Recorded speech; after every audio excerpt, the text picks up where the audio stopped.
Ese es el juego, es de lo que se trata. Cuando tú haces estas prácticas, lo que buscas es dar ese salto de conciencia. Cuando tú quieres dar un saltito de conciencia en esas octavas, tú tienes que estar vibrando un tercio por encima de la octava a la que quieres ir, un tercio por encima del tono en el que te quieres ubicar. Si tú estás en 3.2, tienes que estar una temporada muy larga, mucho tiempo, vibrando a lo mejor en 3.6 o en 3.7. Y entonces consolidas el salto y das el saltito al siguiente escalón de conciencia, al 3.3. Y así sucesivamente. Lo que pasa es que, primero, el 90% de la gente está dormida, somos 3s muy modestos, y los pocos que están despiertos están muy metidos en el ajo de su despertar, y les trae sin cuidado al resto, porque sacudir a los otros que están dormidos te pone en riesgo, es complicado, recibes críticas, ataques, de todo, porque estás despertando a alguien que está dormido y seguramente le molestas. Cuando tocas a alguien que está dormido, déjame en paz, déjame que quiero seguir durmiendo, no me toques las narices. Pues a nivel de consciencia no es distinto, es exactamente igual. ¿Vale? Lo que pasa es que, en mi experiencia, yo cogí el compromiso de esto no me lo puedo guardar para mí, esto lo tengo que compartir. Y curioso, hay gente que está interesada, hay gente que está ávida de saber estos conocimientos, de compartir estos conocimientos, porque no es algo mío, evidentemente. Yo no he creado nada de esto, no he inventado nada de esto. Simplemente he tenido el acceso a esa información y la he comprendido y la he experimentado. Y he visto que funcionaba, he visto que ocurrían cosas y entonces he dicho, ostras, esto lo tengo que compartir. Con aquel que quiera, porque esto no está aquí ni para convencer a nadie, ni para cambiar tus creencias, no, cuidado, libre albedrío, máximo respeto, cuidado, que son leyes de la consciencia. Y entonces se trata de alterar lo menos posible el entorno. Bien, yo diría que hasta aquí. Creo que os he contado un poco la esencia de qué va toda esta guerra, de qué es el propósito de la existencia, de qué es lo que eres de verdad realmente y dónde estamos. En ese estado de confusión, en ese estado de adormilamiento de conciencia y en unos estados evolutivos de conciencia todavía muy pobres, muy poco avanzados, ¿eh? No podemos pensar que estamos en reinos maravillosos, no, lamentablemente no. Estamos en los barrios muy bajos de la galaxia. Entonces, pues madre mía. Y si abriéramos nuestras mentes y tuviéramos un atisbo de lo que hay en otras esferas de vida, seguramente nos echaríamos otra vez a llorar, diciendo, madre mía, ¿en qué estado de salvajismo estamos? Me hace gracia, pienso en cuando en las escrituras de la Iglesia te hablan de Ezequiel, y Ezequiel fue cogido por la rueda, y la rueda le llevó a distintos paraísos, le lleva a varios paraísos. Y yo no hacía más que pensar en estos términos, y decía, claro, imagínate que le arrebataron a una esfera de vida de 5D, el tío alucina, dice, es impresionante, era un lugar maravilloso, lleno de luz, era un paraíso increíble, y no conforme con eso le vuelven a arrebatar y le llevan a otro paraíso todavía mejor. Y entonces el tío no se lo explica, y alucinado, diciendo, es increíble, es maravilloso. Claro, yo me imagino que a lo mejor le llevan a un 6D, o yo que sé dónde le llevan, pero le van llevando a esferas de vida cada vez más evolucionadas. Entonces el primer paraíso es superado por el segundo, y el segundo es superado por el tercero, y así hasta 7. Y claro, el hombre entra en confusión y se queda maravillado. Y dice, Dios mío, claro, es que no es una leyenda, no es ficción, es que eso es el universo, esa es la evolución. Y os doy un mensaje que me parece también muy importante, estáis todos condenados a eso. Todos estamos condenados a crecer, todos algún día seremos 4D, todos algún día seremos 5D, todos algún día seremos 6D. Tú tienes estructuras, que es otra cosa que también nos lleva a la confusión, tú tienes estructuras en distintos niveles de existencia, tú eres multidimensional, lo cual también genera confusión. O sea, no solamente estás en un estado de conciencia que trata de despertar a distintos niveles, sino que además tú tienes estructuras, tú tienes fetos en la sexta dimensión espiritual. Y a medida que tú despiertas, ese feto espiritual se va desarrollando. Y eso te va a permitir que cuando des el salto al tiempo-espacio, lo des en una esfera de conciencia cada vez más elevada. Por eso os explicaba y os decía, cuando la persona fallece y va al otro lado, no todo el mundo va al mismo sitio. Entonces, cuanto más te trabajes, cuanto más despiertes, antes vas a acelerar tu proceso evolutivo. Y además, recuerda lo que he dicho también hace un rato, y es, el universo conspira contigo. Esa conciencia inteligente percibe perfectamente que tú quieres despertar y te facilita el proceso. Y muchas veces esa vida complicada que parece que te saca del camino fácil y que solo te pone problemas, solo te pone dificultades, a menudo es el camino más corto hacia el despertar. Así que cada experiencia dura que os ponga la vida, si la entendéis como información, veréis cómo es menos duro y veréis cómo antes la entendéis y veréis cómo antes la vida disuelve esa situación de reto y os plantea un nuevo reto. Y automáticamente vais a empezar a vivir el reto de una forma distinta. Porque además hay una decisión que sí podéis tomar y elegir, y es, no se tiene por qué crecer a base de sufrir. Eso es una decisión, eso es una elección. Y hay un punto en el despertar en el que uno decide seguir creciendo sin sufrir más. Porque eso es una elección que tú puedes hacer. Precisamente, muchas veces la persona sufre mucho, porque está en un estado de despertar muy poco avanzado. Y entonces el catalizador es el dolor. No queda otra.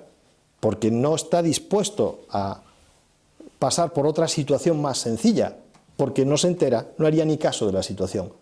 Entonces le ponen una situación que le duela, y que le duela bastante. Y el catalizador es un dolor físico, una enfermedad grave.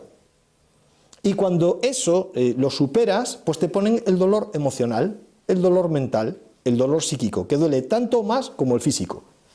Hasta un punto dices tú, vale, ya no más, amiguitos, tranquilos, vamos a llevarnos bien, no quiero seguir sufriendo, yo quiero seguir despertando, quiero seguir creciendo, pero no lo quiero hacer a base de palos. Elijo despertar desde el amor, desde la conciencia, desde el compartir, desde el bienestar, y no desde el dolor, el sufrimiento. Ese catalizador es un catalizador muy primitivo. ¿Vale? Pues con esto y un bizcocho, hasta vuestras preguntas. Pues hala, os cedo la palabra ahora a vosotros, para que podáis preguntar lo que queráis.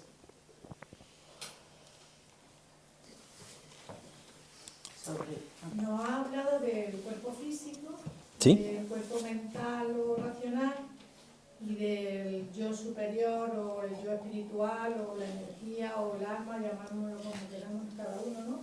Pero no nos ha hablado apenas del cuerpo emocional y los sentimientos, que al fin y al cabo es lo que más nos frena la evolución de la conciencia, la elevación de la conciencia, porque es lo que nos ata más aquí, las vísceras, lo que más nos ata, los sentimientos. Entonces, tendríamos que saber manejar eso mejor para poder posibilitarnos en la elevación de la conciencia, porque yo creo que es el freno principal que tenemos. Muy atinada tu pregunta o tu afirmación, más que una pregunta, es una afirmación que además comparto. No he hablado de los distintos vehículos que tenemos, de las distintas dimensiones que conviven en nosotros. El plano físico, que es evidente, que es el que consideramos que es el único real y demás. Luego hay ese cuerpo emocional, y cuando hablo de cuerpo, no es que sea un cuerpo a imagen y semejanza de este, no. Hablo de una estructura tan complicada que por eso es como un cuerpo, porque en sí misma es muy sofisticada. Y además ese cuerpo emocional, ese vehículo emocional, es un vehículo que hace de enlace entre el plano físico y el plano mental. Y entonces el plano emocional está en medio de los dos. Ese plano es fundamental, efectivamente. De hecho, cuando tú trabajas con Powa, lo primero que haces es la eliminación del sufrimiento y lo siguiente es recibir el perdón. Porque todo eso es del plano emocional y todo eso está vinculado al conflicto. Y el humano es humano mientras está en el conflicto. Una vez que abandona el conflicto y lo supera, ya entra en un estado de paz que le da lugar a acceder al conocimiento. O sea, que fíjate si hay tela ahí. Mientras tú estás en el conflicto, tú no... O sea, sí que progresas, porque ese conflicto es un catalizador que te va a llevar a buscar. Te va a llevar a decir, estoy incómodo, tengo que moverme. El universo lo que hace es incomodarte. Sabemos orientarlo, pero a veces nos perdemos en ese... Sí, nos enmarañamos en la nube emocional y ahí nos quedamos enganchados. No, y hay que salir de esa nube emocional. Y hay que aprender a gestionar las emociones y hacerlas caso, porque una de las cosas del sistema actual que es muy psicópata es anule usted sus emociones. Y además el que triunfa no debe sentir emociones, y mucho menos por el ajeno, mucho menos por el otro, lo cual es un disparate. El sentimiento no miente nada, todo lo contrario, el sentimiento es muy veraz. Entonces hay que hacer caso del sentimiento. Lo que ocurre es que uno tiene que entender el sentimiento como un motor. La emoción es energía en movimiento. Eso es una emoción, energía en movimiento, emoción. Entonces tienes que servirte de esa energía para activarte, para que sea un catalizador positivo. Y entonces la cosa funciona. Luego hay un plano mental, que es el que hacía yo de enlace entre el cuerpo y ese plano mental. Ese plano mental, el primer nivel es este que decía yo, que es este pensamiento racional, lineal, que es ese pensamiento que sirve para hacer muchas funciones, para aprender cosas, para memorizar, para el lenguaje, 1000 funciones del vehículo físico, que desarrollamos muy poco además. Ese es el primer nivel mental. Luego habría un nivel energético o astral, que ese ya es el cuerpo que empleas cuando sales del cuerpo físico, que a su vez tiene otro plano mental más elevado, que ese plano mental es muy interesante porque ahí es donde está la creatividad, la intuición, y ahí es donde está el pensamiento además valioso, porque el pensamiento valioso son hologramas, son bloques de información completos, de tal manera que tú cuando tienes un pensamiento corriente, moliente, de estos pensamientos ruido, son pensamientos, pues eso, hilados, uno detrás de otro. Los pensamientos potentes son pensamientos en bloque, donde te pone en tu mente toda la información, incluso puedes tirarte días o meses estructurando lo que has recibido. Y eso es lo valioso. Y de hecho tú entras en planos mentales donde hay información de todo tipo, abres tu mente, entran bloques de información y ahí se producen muchos descubrimientos, muchas serendipias, muchos insights, muchas cosas muy valiosas. Y luego hay planos más elevados, donde estaría lo que llamamos el alma, el yo superior, etcétera, etcétera, etcétera. Y todo eso va saltando en planos de dimensiones. Y sí, es así. Y las emociones son fundamentales y lo primero es quitarse las emociones y aprender a gestionarlas para que no te lastren, porque si no, no hay evolución. Sí, estoy de acuerdo con tu afirmación, 100%. Hay una imagen literaria que no me acuerdo del autor, pero que explica, a mí me aclaró mucho eso. Imaginamos un carruaje, ¿no?, de caballos. El cochero que lleva los caballos, a lo mejor te suena que lo... La Bhagavad Gita, y es la historia de Krishna y Arjuna. El cochero, o sea, los caballos que los necesitamos es el cuerpo emocional, lo que Sí. nos tira de nosotros, pero no podemos dejarlo. También. Hay que cogerlo. El cochero sería el raciocinio que controla. El auriga. Y luego el coche sería nuestro cuerpo físico, y el que va dentro, que es el que ha dado la orden al cochero y tal, sería el yo superior, ¿no? Entonces, Ese es el Bhagavad Gita. El Bhagavad Gita de verdad es un texto maravilloso, os lo recomiendo muchísimo porque hay una barbaridad de información. Ahí hay mucha de esta tecnología olvidada por Occidente y ahí pues claramente te habla de esto, de todas estas cosas. Te dice que tú eres espíritu, que el espíritu es atemporal, que es indestructible, que es inalterable, etcétera, etcétera, etcétera, y te dice muchísimas cosas. El Bhagavad Gita tiene una cosa muy divertida, y es que te da todas las explicaciones de todos los tipos de yoga, y es divertido cuando empiezas a leer un capítulo y empieza a hablarte del Hatha Yoga, del yoga postural, del yoga físico. Entonces empieza a hablar de lo maravilloso que es, de cómo se hablan los nadis energéticos, bueno, 1000 cosas. Y entonces cuando terminas el capítulo dices tú, bueno, me tengo que poner a practicar Hatha Yoga ahora mismo, porque es que es una pasada, o sea, es que yo no voy a poder evolucionar si no aprendo esto. Pasas a leer el siguiente capítulo y empieza diciéndote lo mismo a lo mejor del Dhyana Yoga, del yoga de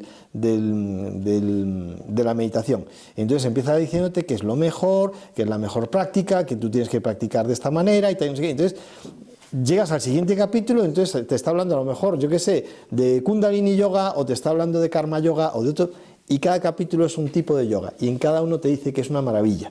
Entonces al final dices tú, bueno, ¿qué pasa? ¿Están locos? Aquí, ¿por qué me...? No, es que cada ser humano tiene un camino y hay casi prácticamente tantos caminos como seres humanos, y precisamente por eso el libre albedrío, o sea, cada uno tiene su camino evolutivo. Lo que pasa es que de lo que se trata es de subirse a un caballo y recorrer el camino, ¿no? Lo que pasa es que hay mucha gente que se sube a caballos, lo prueba, se sube, se baja, se va a otro caballo, lo prueba, se sube, se baja y no sale de donde están los caballos amarrados. Pero bueno, más preguntas, más comentarios. Es el mito del carro alado de Platón. También, sí. Platón, digamos que es la razón pura y dura, ¿no? Aquello que se dice que es culpable, que estamos pensando lo que pensamos hoy día, ¿no? Pero me llama la atención cómo justificar la razón de Platón y el planteamiento tuyo, que es totalmente trascendental. Totalmente. Al mismo tiempo juega con los dos mundos de Platón, es verdad. Es que es lo que te iba a decir, Platón habla de los dos mundos y te dice que este mundo verdaderamente es un reflejo, y es un reflejo pobre y malformado del otro mundo que es el real. No es casual que Raymond Moody, un experto en tema de trascendencia, el hombre que escribe el libro Vida después de la vida en los años 70, el primer señor que habla de ECMs y que acuña ese término, hizo el doctorado en Platón. No es casual. Y Occidente es como es porque Aristóteles vino después de Platón, y Aristóteles representa el mundo materialista, científico, etcétera, etcétera. La progresión de Occidente hubiera sido muy distinta si Platón hubiera nacido después de Aristóteles. O sea que, bueno, pues son cosas que hace la historia y que hace la vida. Y no es casual que Raymond Moody haga su doctorado sobre Platón en filosofía y luego se ponga a investigar toda la tecnología que tenían los griegos en el Psychomanteum para ponerse en contacto con los muertos. Y de hecho Raymond Moody, su trabajo actual consiste en eso, en un rancho que tiene en Estados Unidos, en un sitio aislado en el campo, lleva a gente para que tenga experiencias de contacto con los seres fallecidos, y os puedo decir además que tiene o sea, logran el objetivo de comunicación en el 70% de los casos. Ojo. Y es la técnica del Psychomanteum. Él, de hecho, cuando escribe Vida después de la vida, y ese libro se convierte en un bestseller mundial y gana muchísimo dinero con él, lo que hace es que con toda su familia se desplaza a Grecia, a la Grecia clásica, se dedica a recorrer templos donde conocían la técnica del Psychomanteum. Y no paró hasta recuperar la tecnología. No paró. Lo que pasa es que eso él no lo cuenta en sus primeros libros.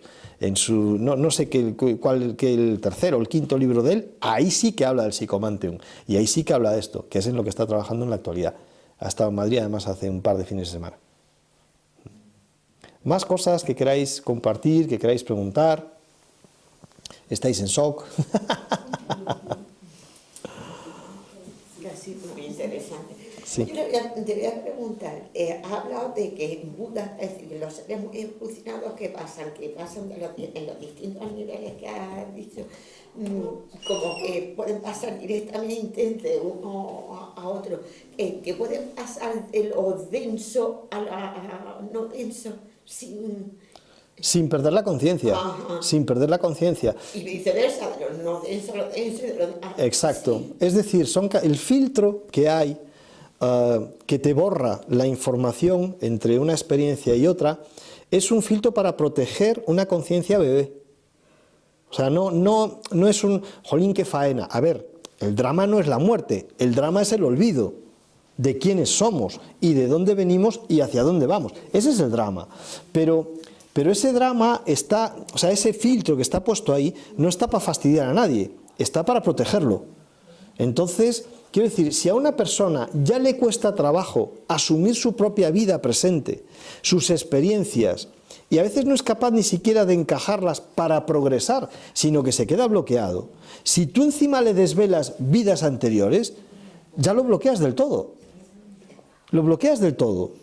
Te pongo un ejemplo tontísimo. Una pareja que empiezan a tener relaciones y en un momento determinado, cualquiera de los dos, ella o él, sabe que esa persona ha tenido otras parejas y le da una especie de ataque de celos. Pero bueno, si es normal, si ya somos adultos, ha tenido varias parejas, ¿qué pasa? No pasa nada. No te cuento si le dices, oye, y ha tenido un montón de vidas, y ha tenido, o sea, 500.000 parejas. ¿Qué te parece? Le da algo. O sea, le da algo a esa. Bueno, pues para eso está el filtro. Te pongo un ejemplo un poco de broma. Pero los tiros van por ahí. Es decir, tú tienes ese filtro. Además, para que tú te expreses desde la espontaneidad y que tu naturaleza se exprese en cada situación.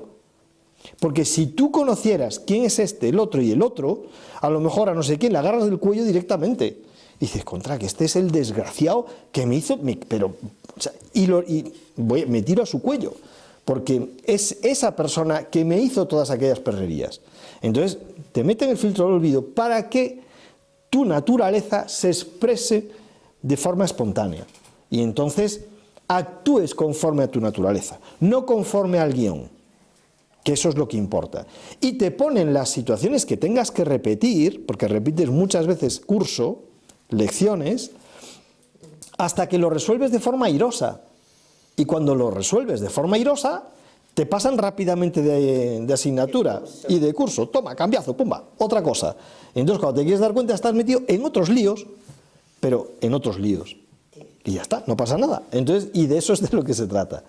Entonces, pues, y hay muchas lecciones, muchas lecciones. Y cuando la persona entra en la densidad, cuando la entidad entra en la densidad, viene con karma, viene con un plan que su propia estructura superior desea que se lleve a cabo porque lo considera muy importante para su evolución, viene con contratos, le ha prometido a no sé quién que le iba a amar siempre. Entonces cada vez que se encuentre se va a enamorar de ese o de esa. Entonces, pues ese tipo de cosas. Entonces, bueno, o sea, vienes con mucha letra pequeña, es como una especie de hipoteca lleno de letra pequeña que dices tú, madre mía, y trabajas para ti y trabajas para los ancestros también. O sea, no trabajas solo para ti, trabajas para todo el conjunto y para todos tus semejantes. Por eso la tarea más importante que tiene una persona que hacer es despertar. Porque en la medida que uno despierta, despierta los otros un poquito. O facilita que otros despierten. Entonces va abriendo camino, va generando un campo de energía que favorece que el otro se vea afectado por ese campo y lo tenga más sencillo. Esta es la historia. Vale. ¿Alguna otra pregunta? ¿Algún otro comentario que queréis hacer? Venga. Antes dijiste una cosa que no sé si yo lo he entendido mal. Algo así como que la enfermedad era un síntoma de una baja consciencia. No, es un catalizador. O sea, un catalizador es un acelerador de un proceso. Lo que pasa es que los catalizadores pueden ser tanto positivos como negativos, ¿vale? Generalmente los catalizadores negativos son los que más nos remueven y los que antes hacen que la persona empiece a plantearse cosas y empiece en ese proceso de despertar. Muchas veces lo que ocurre es que necesitamos llegar al extremo de la enfermedad para reaccionar, lo cual es muy triste. Es decir, si la persona mucho antes de llevar su cuerpo hasta un estado de colapso empezase a tomar medidas, empezase a considerar que realmente el vehículo es un templo y que cuanto más tiempo lo conserve, más experiencias puede tener, más ricas y con más libertad. Entonces, claro, ¿qué sucede? Que muchas veces la persona, su nivel de conciencia no le lleva por ese derrotero. Y entonces maltrata el vehículo, le trae sin cuidado el vehículo hasta que el vehículo colapsa. Y le da señales. A eso aparte de la sociedad en la que estamos echando porquería en todos lados. En el agua, en la comida, en el aire. O sea, lo sorprendente es que estemos sanos. O sea, es que me parece increíble que estemos sanos. Yo creo que...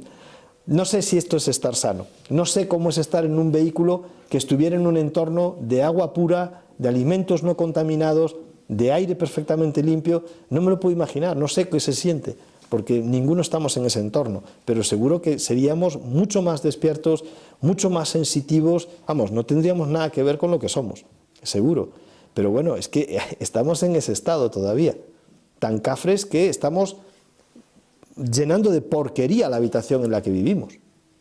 Entonces es muy loco, sencillamente es extraordinariamente loco, pero eso nos da un poco idea del nivel de despertar y de conciencia en el que nos encontramos, que es muy básico. Es todavía horriblemente básico. Y la enfermedad no es nada más que un catalizador. Lo que pasa es que es una pena que la persona recurra su conciencia a una experiencia tan dura para catalizarse y para llevarle a reaccionar. También es verdad que hay momentos en los que la persona decide que no puede más con la vida y es una forma como otra cualquiera de marcharse, ¿eh? Eso es libre albedrío también. Es decir, la persona siente que su vida colapsa y decide colapsarla por completo, ¿vale? Porque justo lo comentábamos antes sin la cámara, las trayectorias son en espiral, no son círculos viciosos, son situaciones que se repiten de una forma espiral, o se abren y se disuelven, la situación se repite hasta que se disuelve completamente, o bien se van cerrando, y la vida lo que va a hacer es quitarte posibilidades, hasta el punto de colapso. Si el punto de colapso puede ser la muerte, incluso. Y entonces saltas a otra realidad, porque el punto de colapso lo que hace es generarte una realidad alternativa. Cuando tú resuelves una situación de colapso, la vida empieza a abrirse de nuevo y a llenarte de posibilidades. Entonces pasas de una situación de colapso a una situación donde la vida empieza a darte oportunidades, cada vez te va mejor, cada vez es más expansiva tu vida, estás saliendo del embudo, el embudo se está abriendo. Así es la dinámica de la vida. Lo que pasa es que ese punto de colapso puede ser la muerte. O sea, sería como el único camino que ahí que te queda, digamos, para elegir. Sí, exacto. Te llegas al extremo de que solo te pones una opción, vivir o morir. Y además eliges, ¿eh? Hace el fin de semana pasado, una persona, muchas veces con estas charlas hay gente que viene a preguntarme cosas, a contarme sus experiencias. No me gusta hablar de las experiencias porque daría para horas y horas de anécdota y no, eso nos distrae, no aporta. Pero, por ejemplo, me hablaban de una persona que estaba en el punto extremo de vivir o morir y una entidad del otro lado le dijo: si quieres vivir, mueve los ojos. Y esa persona que llevaba no sé cuánto tiempo en coma, que iban a desenchufarle, movió los ojos. Pero porque una entidad del otro lado le dijo eso. Le dijo: si quieres vivir, mueve los ojos. Y él tuvo una decisión final: muevo los ojos, quiero seguir viviendo. Y volvió a entrar. Y aparte lo primero es que los médicos dijeron: no lo desenchuféis, que está vivo. Y entonces le mantuvieron más tiempo con las máquinas y empezó a reaccionar. Entonces, hasta la persona elige incluso cómo se muere, la persona elige cuándo se muere, aunque nos resulte extraño. Incluso la persona que muere accidentalmente viene con ese guión de fallecer accidentalmente. No lo dudéis. O sea, aquí no hay puñetera casualidad. O sea, todo sucede conforme a un guión perfectamente establecido. Eso no significa que vivamos sometidos a un preestablecimiento estricto. No, tú en cada instante recreas un posible futuro. Pero eso implica que tú seas proactivo. Si tú eres pasivo, sí que se te va a dar un destino en el que no hay elección.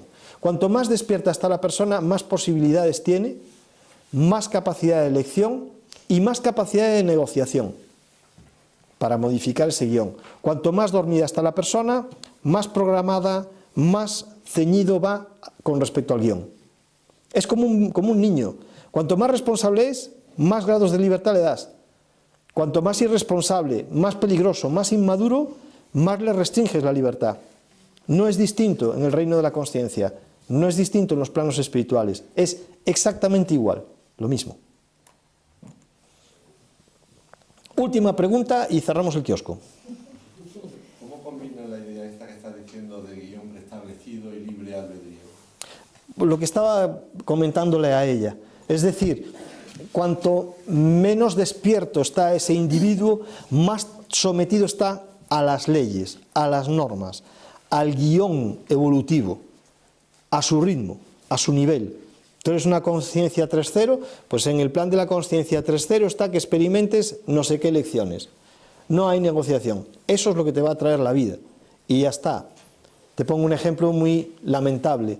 La mayoría de la humanidad está en un nivel de aprendizaje tan básico como la supervivencia, que es lo propio de los animales. Y entonces tienen que luchar para sobrevivir, para comer cada día, para conseguir agua. Es una locura. Eso es propio de un nivel 2.7 o de un animal, pero no de un ser humano. Y ahí está la mayoría de la humanidad. Entonces, sus aprendizajes son muy básicos, son prácticamente propios de la conciencia de un animal, pero no de un ser tan valioso como debería ser un humano. Entonces, a medida que esa conciencia progresa, tiene más libertad sobre su propio guión y elige también, de alguna forma, tiro por aquí o tiro por allá. Cuanto más consciente es la persona, va teniendo incluso como intuiciones. Si voy por aquí, ocurrirá esto, si voy por allí, ocurrirá lo otro. Y hasta se va desvelando el mapa, se le va desvelando, se le va revelando el mapa. Incluso a nivel de karma, allí tiene capacidad de negociación. Y los señores del karma, esas entidades que realmente sí manejan los hilos, le ayudan y negocia. Oye, no, pero mira, una vida tan dura, vamos a empezar a ir ya a una cosa más suave, yo me voy a tomar unas vacaciones y tal. Entonces, quiero decirte que a medida que hablamos de conciencias, cuanto más evolucionadas están, más capacidad de negociación hay. Es decir, El adolescente te pide permiso, negocia contigo para volver más tarde y si no ha hecho muchas tropelías las noches anteriores tú le dejas. Si el tipo es muy pequeñín, no sabe manejarse, si lo sacas a 3 manzanas de casa y se pierde, no le puedes dejar que salga de noche. No tiene sentido. Está fuera de lugar, no va a disfrutar y además va a pasar un mal rato y se va a perder. Esto no es diferente, esto es exactamente igual. Pues muchas gracias. Aquí lo dejamos, ¿vale? Muy bien.